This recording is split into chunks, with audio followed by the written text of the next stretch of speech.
अगर आप भी इन दिनों अपने लिए एक स्मार्ट टीवी ढूंढ रहे हैं 30 से 40 हज़ार के बजट के अंदर, तो आज का ये वीडियो आप ही के लिए है।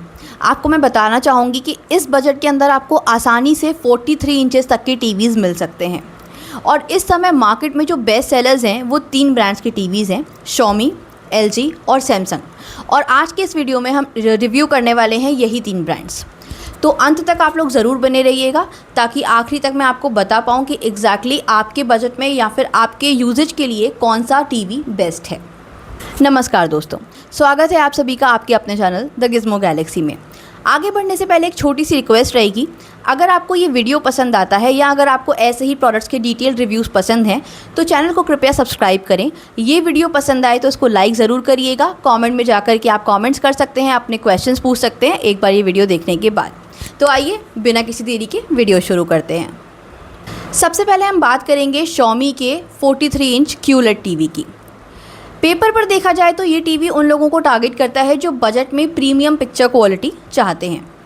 सबसे पहली चीज़ है इस टीवी की जो सबसे ज़्यादा इंटरेस्टिंग है वो है इसका QLED डिस्प्ले। जैसा कि मैंने आपको बताया, नाम में ही है वो। तो सिंपल लैंग्वेज में समझाएं तो कलर्स नॉर्मल LED टीवी के कंपैरिजन में ज़्यादा रिच और वाइब्रेंट दिखते हैं।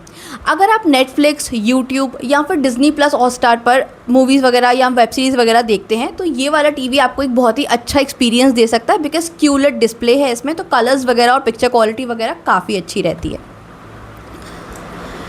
कंपनी ने HDR सपोर्ट भी यहाँ पर दिया हुआ है, जिसका प्रैक्टिकल फ़ायदा ये होता है कि ब्राइट और डार्क सीन्स में डिटेल्स थोड़ी और अच्छी नज़र आती हैं। स्पेशली एक्शन मूवीज़ या फिर नेचर डॉक्यूमेंट्रीज़ देखते वक्त डिफरेंस फील हो सकता है। जैसे कि जब हम अवेंजर्स वगैरह जैसी मूवी देखते हैं तो उसमें कई सीन्स होते हैं जो काफ़ी डार्कनेस में शूट किए गए हैं। अब यहाँ पे होता क्या है कि अगर आपका जो टीवी है वो नॉर्मल क्वालिटी का है तो आपको वो जो डार्क सीन्स होते हैं उसमें ढंग से चीज़ें क्लियरली दिखती नहीं हैं। पर जब आपका जो डिस्प्ले है वो QLED होता है तो आपको वो डिटेल्स क्लियरली नज़र आती हैं, ऑलमोस्ट थिएटर टाइप्स। तो उस जगह पर आपको ये टीवी बहुत ज़्यादा अच्छा लग सकता है। अगर बेसिकली आप मेरी तरह एक्शन मूवी एंथुजियास्ट हैं तो आपके लिए ये टीवी बहुत not TV exactly but this QLED display बहुत ज़्यादा एक इम्पॉर्टेंट चीज़ है टीवी ख़रीदने से पहले। एक और अच्छी बात है इस टीवी की, इसमें 4K रेजोल्यूशन आपको मिलता है। अगर आप फ्यूचर के लिए टीवी ले रहे हैं तो 4K कंटेंट धीरे धीरे कॉमन होता जा रहा है, बहुत ही ज़्यादा कॉमन हो रहा है अब 4K कंटेंट हमारा जो पिक्चर क्वालिटी आ रही है। इसीलिए ये एक प्रैक्टिकल एडवांटेज है आपका जो आपको इस टीवी में मिल जाएगा। अगर हम बात करें स्मार्ट एक्सपीरियंस की तो इसमें फायर टीवी इनबिल्ट किया गया है। अगर आप पहले से Amazon फायर स्टिक यूज़ करते हैं तो इंटरफेस काफ़ी फैमिलियर आपको लगने वाला है। इसमें कुछ ज़्यादा चेंजेस नहीं आते हैं, नॉर्मल आसानी से जैसे फायर टीवी यूज़ होती है कनेक्ट हो जाएगी ईजीली और आप उसे ईजीली यूज़ कर पाएंगे। अगर जैसे कि आप नेटफ्लिक्स चला रहे हैं या फिर प्राइम वीडियो, यूट्यूब वगैरह चला रहे हैं, कोई भी OTT ऐप आप बेसिकली चला रहे हैं तो वो सारी ऐप्स यहाँ पर इजीली अवेलेबल हैं। अलेक्सा वॉइस रिमोट भी आपको यहाँ पर मिल जाता है, तो बार बार टाइपिंग करने की भी ज़रूरत नहीं पड़ती है। काफ़ी कन्वीनियंट हो जाता है जब कोई भी आपका स्मार्ट डिवाइस अलेक्सा के संग कनेक्ट कर दिया जाए। तो एक फ़ीचर जो काफ़ी लोग इसमें इग्नोर कर देते हैं वो है DTH और OTT इंटीग्रेशन। मतलब टीवी चैनल्स और OTT ऐप्स के बीच स्विच करना कंपैरेटिवली कन्वीनियंट हो जाता है। घर में पेरेंट्स और बच्चे दोनों ही इसको आसानी से यूज़ कर सकते हैं, तो ये फ़ीचर काफ़ी ज़्यादा यूज़फुल है। अगर आपके घर में बड़े बच्चे सभी लोग हैं और सबके ऑब्वियसली डिफरेंट टेस्टेस होते हैं तो उस जगह पर ये जो फ़ीचर होता है काफ़ी ज़्यादा आपके काम आ सकता है। साउंड की अगर हम बात करें तो अवेलेबल स्पेसिफिकेशंस के हिसाब से स्पीकर्स डिसेंट पावर ऑफर करते हैं। अगर आप नॉर्मल रूम में टीवी देखते हैं तो ऑडियो एक्सपीरियंस आपको ठीक ठाक लगेगा। इसका बेसिकली इसका जो एक्सपीरियंस है वो आपको नॉर्मल लग सकता है। आगे आने वाले प्रोडक्ट्स में मैं आपको बताऊंगी उसमें थोड़ा साउंड क्वालिटी और बेटर है। बट हाँ, जिस बजट सेगमेंट की अभी हम बात कर रहे हैं उसमें क्योंकि ये सबसे ज़्यादा बजट फ्रेंडली ऑप्शन है तो यहाँ पे आपको कुछ चीज़ें अगले ऑप्शन से कम लग सकती हैं। आगे बढ़ते हैं। अगर आपको सिनेमा जैसा एक्सपीरियंस चाहिए तो ये वाला टीवी मैं आपको रेकमेंड नहीं करूँगी, उसके लिए मैं आपको दूसरे ऑप्शंस बताऊँगी। बट हाँ, ये है कि बहुत अच्छा ऑप्शन है ये इन द बजट फ्रेंडली अगर ऑप्शंस की हम बात करें तो। एक और इसकी अच्छी बात ये है इसकी कनेक्टिविटी। इसमें आप gaming console, set top box और साउंड बार एक साथ ही कनेक्ट कर सकते हैं, क्योंकि उसको कनेक्ट करके रखना भी रिलेटिवली ईजी है काफ़ी। एक बाइंग टिप मैं आपको यहाँ पर देना चाहूँगी, बहुत लोग सिर्फ पिक्चर क्वालिटी देखकर या फिर ब्रांड देख कर के टीवी ले लेते हैं, लेकिन चेक ये भी करिए कि टीवी में इनफ HDMI पोर्ट्स हैं या नहीं, बिकॉज आजकल किसी को भी कोई भी एक डिवाइस सिर्फ एक ही काम के लिए नहीं चाहिए। टीवी का मतलब सिर्फ टीवी नहीं रह गया है, उसको स्मार्ट डिवाइस होना बहुत ज़्यादा ज़रूरी है। कंप्यूटर के मॉनिटर का मतलब सिर्फ मॉनिटर नहीं है, उसमें भी आपकी चीज़ों के लिए आपको पोर्ट्स मिलने चाहिए। तो जब भी आप कोई डिवाइस स्मार्ट डिवाइस लेने जाते हैं तो कनेक्टिविटी के लिए आप HDMI पोर्ट्स, VGA पोर्ट, ये सब चीज़ें ज़रूर चेक करिए, बिकॉज इनके बिना at the end of the day connectivity आपको नहीं मिलेगी। फिर आपको लगेगा कि आपने पैसे तो लगाए हैं लेकिन आपको उसका वर्थ नहीं मिल रहा। तो ये सब चीज़ें हमें ध्यान रखनी पड़ती है। कभी भी केवल ब्रांड देख करके या मार्केट में हाइप देख करके प्रोडक्ट्स मत लिया करिए। सो इस वाले पर्टिकुलर प्रोडक्ट की अगर हम बात करें, क्योंकि इसमें अच्छे HDMI पोर्ट्स वगैरह गिवन हैं, तो अगर फ्यूचर में प्ले स्टेशन, साउंड बार और सेट टॉप बॉक्स तीनों कनेक्ट करने हैं आपको, तो पोर्ट्स काफ़ी इंपॉर्टेंट हो जाते हैं और आपको उसकी अवेलेबिलिटी इस डिवाइस में मिल जाएगी। एक छोटी सी अगर हम लिमिटेशन की बात करें यहाँ पर, तो फायर टीवी इंटरफेस सबको इक्वली पसंद आए ऐसा ज़रूरी नहीं है। अगर आप गूगल टीवी इकोसिस्टम की आदत वाले हैं तो शुरू में थोड़ा एडजस्टमेंट आपको लग सकता है। अब देखिए, डिपेंड करता है कि अगर आपने पहले से स्मार्ट टीवी यूज़ करा हुआ है तो आपकी किसी ना किसी एक पर्टिकुलर डिवाइस की आदत होगी, या तो आप गूगल टीवी यूज़ कर रहे होंगे या फिर आप अमेज़ॉन फायर टीवी स्टिक पर होंगे। सो बेसिकली अगर इनमें से किसी की आपकी आदत है और आप उसे अचानक से चेंज करेंगे तो जाहिर सी बात है थोड़ा आपको समय लगेगा एडजस्ट होने में। लेकिन अगर आप फर्स्ट टाइम बायर हैं तो फिर आप इनमें से कुछ भी ले सकते हैं, इतना ज़्यादा फ़र्क नहीं पड़ता है टू बी ऑनेस्ट। और वो आप पे डिपेंड करता है कि आप एग्जैक्टली क्या यूज़ करना चाहते हैं और क्या नहीं करना चाहते हैं। At the end of the day ये भी एक स्मार्ट डिवाइस ही है, इसको भी चीज़ों से कनेक्ट करके चलाना उतना ही आसान है जितना कि आपके लैपटॉप को और आपके फ़ोन को चलाना है। सो अगर आप बजट में एक 4K QLED पिक्चर क्वालिटी चाहते हैं, OTT कंटेंट बहुत देखते हैं और एक फीचर रिच स्मार्ट टीवी लेना चाहते हैं, तो Xiaomi समझ लीजिए आप ही के लिए बना हुआ है। अब हम आते हैं हमारे दूसरे प्रोडक्ट जो कि है सैमसंग का टीवी। ये भी हम 43 इंचेस वाले की ही बात कर रहे हैं, हालांकि इन सभी टीवीज़ में आपको और भी ज़्यादा ऑप्शंस मिल जाएंगे। मतलब 32 इंचेस का भी है, 43 भी है, कई में 55 इंचेस भी है।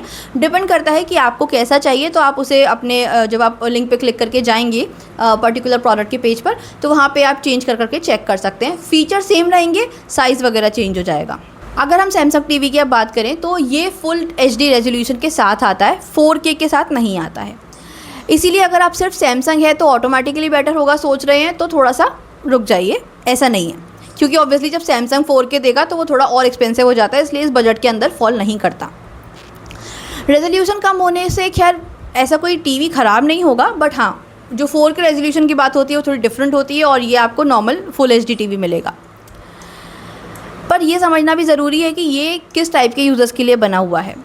अगर आप केबल टीवी देखते हैं, नॉर्मल यूट्यूब वीडियोस चलाते हैं या फिर बेडरूम के लिए टीवी लेना चाहते हैं तो फुल HD भी काफ़ी अच्छा एक्सपीरियंस दे देता है। सैमसंग की सबसे बड़ी स्ट्रेंथ जनरली उसकी पिक्चर प्रोसेसिंग होती है। अवेलेबल फीचर्स के हिसाब से कलर्स नेचुरल रखने की कोशिश यहाँ पर की गई है। स्किन टोन्स ओवर सैचुरेटेड नहीं लगेंगे आपको और ओवरऑल इमेज काफ़ी बैलेंस्ड फील हो सकती है। बेसिक बात ये है नॉर्मल प्रैक्टिकल भाषा में पिक्चर आपको अच्छी दिखाई देगी, क्वालिटी आपको अच्छी दिखाई देगी, बहुत ज़्यादा सैचुरेटेड, बहुत ज़्यादा एडिटेड फीलिंग नहीं आएगी। आँखों पे भी कोई जोर नहीं पड़ेगा, स्क्रीन इसकी अच्छी होती है। ऑब्वियसली सैमसंग है तो आप क्वालिटी की तो आप इससे उम्मीद बिल्कुल कर सकते हैं। ये मेरा एक्चुअली पर्सनल ओपिनियन है। I am kind of a Samsung fan. So अगर आप एप्पल डिवाइसेस यूज़ करते हैं तो उनके साथ भी आपको इसकी कनेक्टिविटी कन्वीनियंटली मिल जाएगी। फ्री टीवी चैनल्स का ऑप्शन भी आपको यहाँ पर मिल जाता है, जो उन लोगों के लिए अच्छा बोनस है जो बिना एक्स्ट्रा सब्सक्रिप्शन के कंटेंट देखना पसंद करते हैं।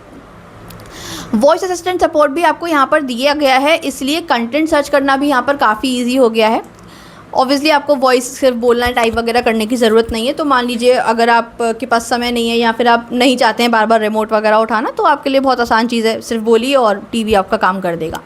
साउंड डिपार्टमेंट में भी कंपनी ने कुछ प्रोसेसिंग फीचर्स दिए हैं जो डायलॉग्स को क्लियरर बनाने की कोशिश करते हैं। डेली टीवी सीरियल्स, न्यूज़ या फिर क्रिकेट देखते वक्त ये प्रैक्टिकल डिफरेंस क्रिएट कर सकता है। बिकॉज देखिए, जब हम क्रिकेट देख रहे होते हैं और कमेंट्री चल रही होती है और अगर वहाँ पर साउंड क्वालिटी अच्छी ना हो तो फिर मज़ा नहीं आता मैच देखने का। या फिर अगर आप कोई सीरियल भी देख रहे हैं और उसका साउंड क्वालिटी अच्छा नहीं आ रहा है और जो डायलॉग्स हैं वो क्या बोलना चाहिए, भरभरा रहे हैं, लाइक वाइब्रेशंस हो रहे हैं उसमें, तो आपको मज़ा नहीं आता। तो इन टीवीज़ के संग आपको ये चीज़ अच्छी मिलेगी, इन तीनों में ही आपको साउंड क्वालिटी काफ़ी अच्छी मिलेगी। आप चाहे मैच देख रहे हो, चाहे मूवीज़ देख रहे हो, चाहे कोई और स्पोर्ट देख रहे हो, आपको चीज़ें क्लियर सुनाई देती हैं। अगर टीवी रोज़ का कई घंटे चलने वाला है तो लॉन्ग टर्म इलेक्ट्रिसिटी कंजम्पशन भी आपको यहाँ पर कंसिडर करना होता है, और ये सैमसंग की खासियत है कि ये बहुत ज़्यादा बिजली कंज्यूम नहीं करता। ये पॉइंट एक्चुअली काफ़ी लोग इग्नोर कर देते हैं टीवी लेते वक्त, पर ये भी टीवी लेते वक्त भी उतना ही ज़रूरी है ध्यान देना जितना फ्रिज वगैरह लेते वक्त होता है। एक छोटी सी बाइंग टिप रहेगी इसके लिए कि टीवी खरीदते वक्त सिर्फ इसका डिस्प्ले मत देखिएगा। जैसा मैंने स्टार्टिंग में आपको बताया कि यहाँ 4K नहीं है, केवल फुल HD है, तो आपको लगी कि यार ये तो अच्छा टीवी नहीं होगा। ऐसा नहीं है, टीवी में बहुत सारे अच्छे अच्छे फीचर्स हैं, बजट के अंदर बहुत ज़्यादा अच्छी क्वालिटी आपको मिल रही है, एंड ऑब्वियसली आपको सैमसंग का जो ब्रांड रिलायबिलिटी है वो तो मिल ही रहा है। एक छोटी सी लिमिटेशन इसमें केवल फुल HD रेजोल्यूशन ही है, जो अगर आप अपने लिए नॉर्मल यूजेज के लिए टीवी ले रहे हैं, लाइक ऐसा कोई थिएटर एक्सपीरियंस के लिए नहीं चाहिए आपको, अपने घर में टीवी लगाने के लिए चाहिए तो या बेडरूम में लगाने के लिए चाहिए, तो it's a good TV. Full HD में इतना कुछ ख़राब नहीं होता। 4K बहुत अच्छा होता है राइट, बट फुल HD भी आपको उतना ही अच्छा एक्सपीरियंस देगा। अब आ जाते हैं हमारे तीसरे प्रोडक्ट पर, जो कि है LG का AI Nano 4K टीवी। नाम नहीं काफ़ी कुछ बता दिया हमें यहाँ पर। अगर पेपर पर देखा जाए तो ये टीवी उन बायर्स को टारगेट करता है जो सिर्फ स्मार्ट टीवी नहीं बल्कि एक प्रीमियम एंटरटेनमेंट एक्सपीरियंस चाहते हैं। यहाँ पर ये चीज़ बदल जाती है, क्योंकि अब यहाँ हम पूरे के पूरे प्रीमियम एक्सपीरियंस की बात कर रहे हैं। सबसे पहले पिक्चर क्वालिटी की हम बात करेंगे इसके लिए। जैसा कि नाम से पता चल रहा है 4K रेजोल्यूशन के साथ आता है, और LG ने अपनी AI पिक्चर प्रोसेसिंग टेक्नोलॉजी भी इसमें इंक्लूड कर दी है, तो पिक्चर क्वालिटी और भी ज़्यादा अच्छी हो गई है। प्रैक्टिकल लैंग्वेज में इसका मतलब ये है कि टीवी कंटेंट को एनालाइज करके पिक्चर को बेटर दिखाने की अपने आप ही कोशिश करता है। वो आपको अपने आप ही चीज़ें थोड़ी सी एनालाइज करके दिखाता है, तो आपकी क्वालिटी अपने आप ही बेटर हो जाती है, नो मैटर आप क्या कंटेंट देख रहे हैं और कैसे वो डार्कनेस में शूट हुआ है या फिर लाइट में शूट हुआ है, उससे वो ज़्यादा फ़र्क नहीं पड़ता।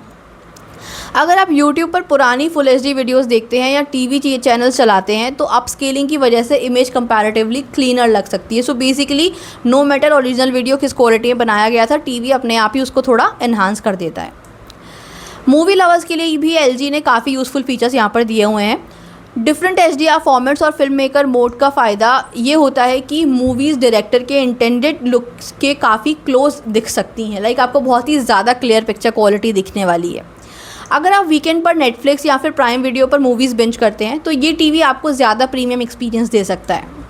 अब थोड़ी सी बात यहाँ पर गेमिंग की कर लेते हैं, बिकॉज ऑब्वियसली इतना अच्छा टीवी है तो गेमिंग के लिए बारे में कुछ ना कुछ तो होना ही चाहिए। इसमें आपको ALLM सपोर्ट दिया गया है। सिंपल वर्ड्स में कंपैटिबल गेमिंग कंसोल कनेक्ट करने पर इनपुट लैग कम रखने की कोशिश करता है। कैजुअल गेमर्स के लिए ये एक अच्छा एडवांटेज हो सकता है। सॉफ्टवेयर एक्सपीरियंस भी काफ़ी इंटरेस्टिंग है। नाउ सी, टीवी में आपको टीवी जैसा ही सपोर्ट मिलेगा, जैसा आपका गेमिंग मॉनिटर होता है या गेमिंग लैपटॉप होता है वैसा नहीं मिलेगा, बट बाकी टीवीज़ की कंपैरिजन में इसमें ज़्यादा अच्छा सपोर्ट आपको मिल सकता है। लैगिंग वगैरह इनपुट की नहीं होती है या कम होती है, we can say. Latest WebOS के साथ AI बेस्ड रिकमेंडेशंस और स्मार्ट फीचर्स भी यहाँ पर आपको दिए गए हैं। अगर आप स्मार्ट टीवी का मैक्सिमम यूज़ करते हैं, जैसे कि OTT, कास्टिंग, वॉइस कंट्रोल या स्मार्ट होम फीचर्स, तब ये इकोसिस्टम काफ़ी आपके लिए यूज़फुल लग सकता है। आपको ये वाला टीवी आपके लिए तभी काम का है जब आप बहुत ज़्यादा स्मार्ट टीवी के फीचर्स को यूज़ करने वालों में से हैं। कनेक्टिविटी भी आपको इसमें फ्यूचर रेडी ही मिलेगी। अगर आप साउंड बार, गेमिंग कंसोल और सेट टॉप बॉक्स एक साथ यूज़ करते हैं तो फ्लेक्सिबिलिटी आपको यहाँ पर अच्छी मिल जाएगी। ऑडियो की बात करें तो कंपनी ने AI साउंड प्रोसेसिंग और डॉल्बी एटमॉस सपोर्ट दिया है। जैसे मैंने आपको कहा था पहला प्रोडक्ट बताते वक्त कि आगे वाले जो प्रोडक्ट्स हैं उसमें साउंड का सपोर्ट बहुत अच्छा है। सबसे अच्छा सपोर्ट आपको इस टीवी में मिलेगा LG के। यहाँ पर आपको डॉल्बी सपोर्ट मिल रहा है, डॉल्बी एटमॉस। एक बात याद रखिए, टीवी स्पीकर्स चाहे कितने भी एडवांस्ड हो, अगर आप थिएटर जैसा एक्सपीरियंस चाहते हैं तो डेडिकेटेड साउंड बार हमेशा बेटर ऑप्शन रहेगा। एक छोटी सी बाइंग टिप मैं इसके लिए भी देना चाहूँगी, अगर टीवी पूरी फैमिली यूज़ करेगी तो सिर्फ डिस्प्ले मत कंपेयर करिएगा। Software updates, ease of use और फ्यूचर कंपैटिबिलिटी भी आपको यहाँ पर देखनी होती है। ये चीज़ें लॉन्ग टर्म एक्सपीरियंस को काफ़ी ज़्यादा इंप्रूव कर देती हैं। देखिए, ऐसा तो है नहीं कि आपने आज टीवी लिया और आप सोच रहे हैं कि मैं 1-2 साल में फिर से बदल दूंगा। ऑब्वियसली हम लॉन्ग टाइम के लिए ये सब चीज़ें लेते हैं, तो अगर आप 5-10 साल आगे चलाना चाहते हैं और जिस लेवल पे इस समय टेक्नोलॉजी आगे बढ़ रही है तो आपको थोड़े से फ्यूचर रेडी ऑप्शंस लेना इंपॉर्टेंट हो जाता है स्मार्ट डिवाइसेस खरीदते वक्त। तो मैं रेकमेंड करूँगी कि आप अच्छे से इन सारे प्रोडक्ट्स को गो थ्रू करिएगा और अपने यूजेज के अकॉर्डिंग या जैसा यूज़ करना आपको पसंद है उसके अकॉर्डिंग ही आप अपने लिए इसमें से प्रोडक्ट को चूज़ करिए। तीनों ही अपनी कैटेगरी में बहुत अच्छे ऑप्शंस हैं, किसी में कोई कमी नहीं है। हाँ, ये हो सकता है कि क्योंकि जैसे मैंने सैमसंग में बताया आपको फुल एचडी मिल रहा है, 4K नहीं मिल रहा है। अगर आप 4K पे जाएंगे तो वहाँ पर बजट बढ़ जाएगा। हमें सारी चीज़ों को, सारे पॉइंट्स को कवर करते हुए चलना है। कनेक्टिविटी आप देखिएगा ध्यान से, आप उसमें स्मार्ट फीचर्स आपको कितने मिल रहे हैं वो देखिएगा, और सबसे ज़्यादा वो स्मार्ट फीचर्स आप यूज़ करेंगे कि नहीं वो ज़रूर देखिएगा। क्योंकि देखिए, अगर आपके घर में पेरेंट्स जो ज़्यादा टीवी चलाते हैं, आप मान लीजिए टीवी नहीं चलाते, तो पेरेंट्स कितना ही स्मार्ट फीचर्स यूज़ करेंगे। तो हमें वो सब चीज़ें भी ध्यान में रखनी होती है जब हम ऐसा कोई प्रोडक्ट खरीदते हैं, राइट। और बजट की बात करें तो जैसा कि मैंने आपको पहले ही बताया, 30 से 40 के अंदर आपको ये 43 इंच वाले टीवी मिल जाएंगे। अगर आप ऊपर जाते हैं, मतलब साइज़ बड़ा करते हैं टीवी का, 55 इंच या 72 इंच करते हैं, तो फिर थोड़ा सा बजट बढ़ेगा। अगर आप 32 इंच में या ऐसे मतलब थोड़ा कम में लेना चाहेंगे, छोटे साइज़ में, तो बजट थोड़ा और, मतलब थोड़ा और अंदर आपके बजट में आ जाएगा प्रोडक्ट बेसिकली। तो ये था हमारा आज का रिव्यू 3 प्रोडक्ट्स का। आई होप आपको ये रिव्यू पसंद आया होगा। कोई अगर क्वेरी है आपके दिमाग में टीवीज़ को लेकर के, या किसी और प्रोडक्ट के बारे में आप जानकारी चाहते हैं टीवीज़ में, तो आप कमेंट करके पूछ सकते हैं। मैं जल्दी से जल्दी आपको रिप्लाई करने की कोशिश करूँगी। अगर ये वीडियो पसंद आया हो तो मैं एक बार फिर से रिक्वेस्ट करूँगी, इस वीडियो को लाइक करिएगा, अपने फ्रेंड्स एंड फैमिली के साथ शेयर करिएगा। और अगर आपको ऐसे ही वीडियोस पसंद हो जहाँ पर हम आपके लिए डिटेल्ड प्रोडक्ट रिव्यू लेकर के आते हैं, तो प्लीज़ चैनल को सब्सक्राइब करना बिल्कुल मत भूलिएगा। आपसे मुलाकात होगी अगले वीडियो में, तब तक के लिए धन्यवाद।